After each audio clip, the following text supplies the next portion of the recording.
Hello, welcome, YouTube people. I am Jess. Jess. That's appropriate. I'm Jess. I'm the Lightheart Alchemist. Today we're going to talk about anger and throwing hands.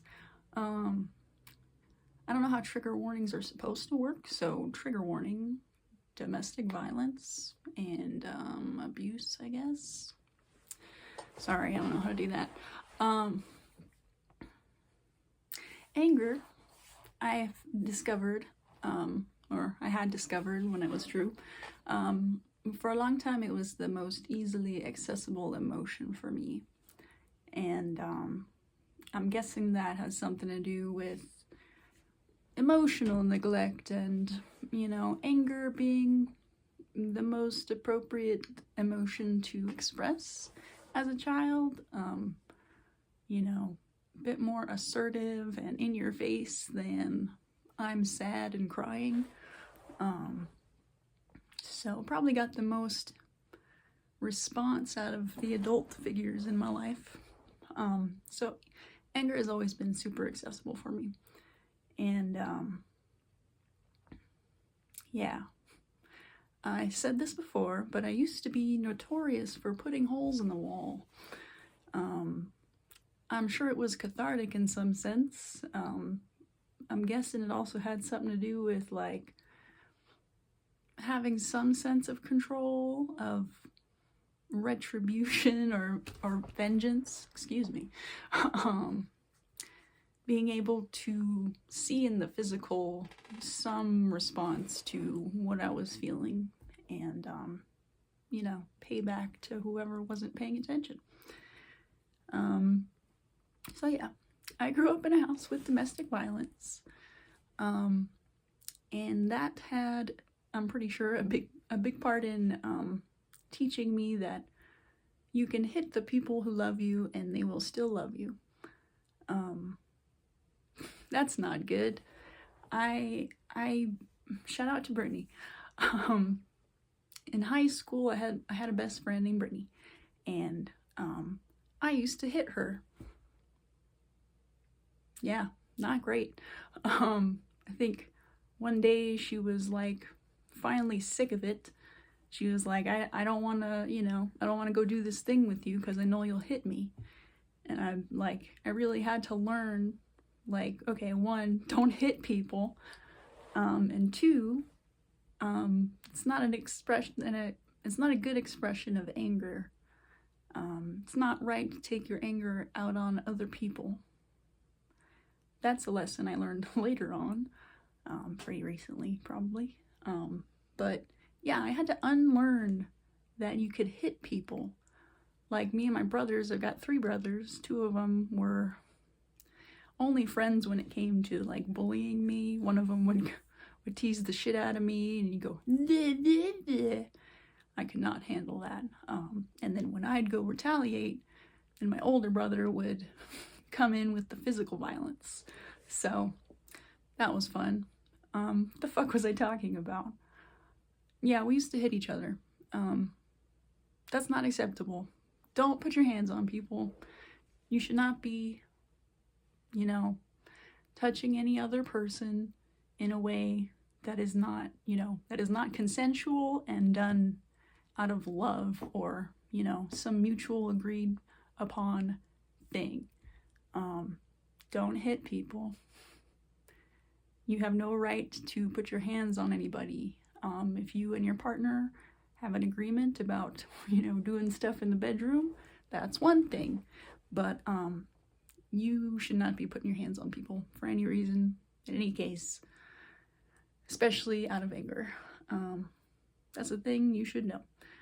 On the topic of anger, I think that was how I got in touch with things that bothered me.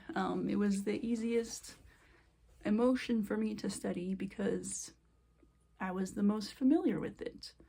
And you kind of want to look at your anger and be like, where is it coming from? I used to believe that I had a jealousy problem. I'm starting to think it's more of a betrayal problem. And need to work on that as far as like trusting that, you know, new people aren't going to betray me. Just because it's happened in the past doesn't mean it's going to happen in the future. And I have a better sense of the kind of people that I want to be interacting with, so it's less likely to happen now because of that. But also I have a better discernment about, you know, what's going on. I know now to trust my intuition. If I feel like some sneaky's going on in the background, I know to trust that instead of, you know, deferring to whoever I think is screwing me over. You know, that's easy to gaslight people who doubt their own intuition. So that's relevant. Anger is useful in situations. It can light a fire under your butt.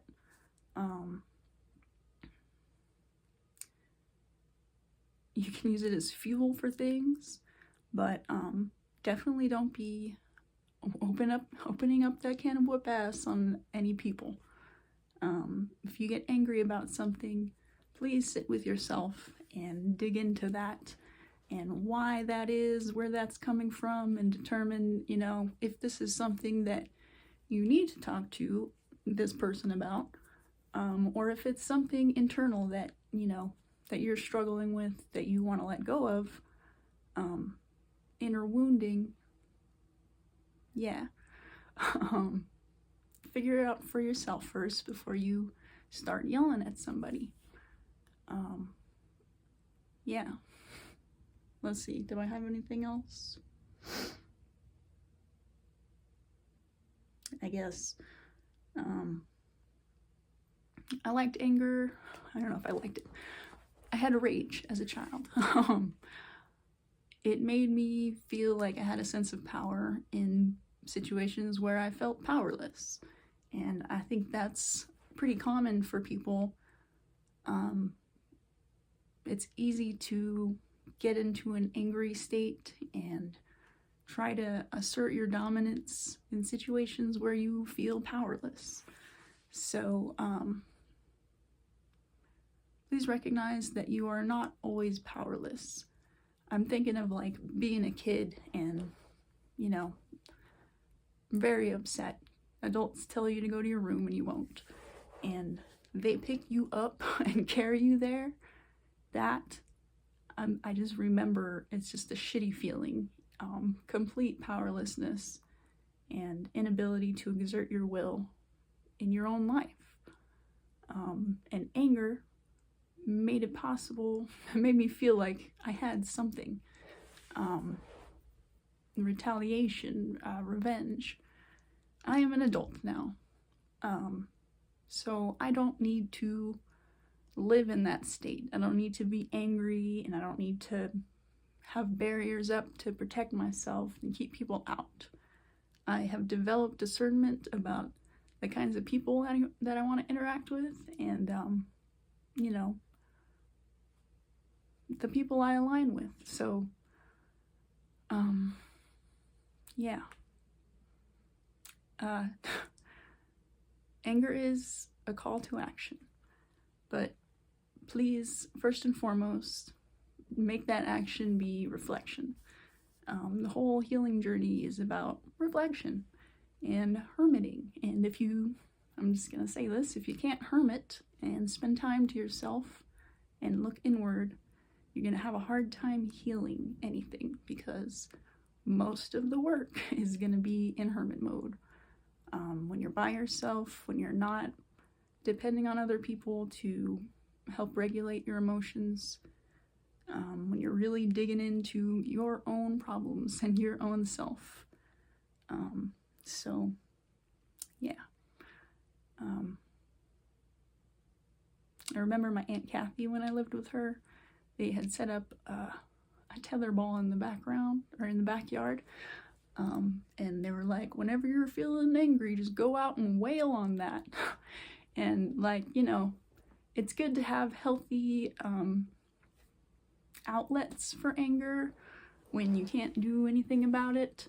But I don't think that was the best way for for my aunt to, you know, teach me how to regulate my emotions. Just like, oh, you're mad, go beat something up. Like, that's the antithesis of the healing work, you know. A good parent will sit with you as a kid, and when you're angry, they'll talk to you and, you know, try and work it out with you. None of the adults in my life wanted to do that, so I got a tetherball. But yeah, make sure you're looking at your anger. Don't be sitting in it. You know, if you feel like it's not an internal thing, talk to the person you're angry with. Please be calm about it. Do not hit them. Don't act out in anger. It's like decisions made in anger can ruin your whole life or some shit. So yes, that is today's video. I hope this helps. You guys have a good day. Be good and be good at it. And we will see you for the next one.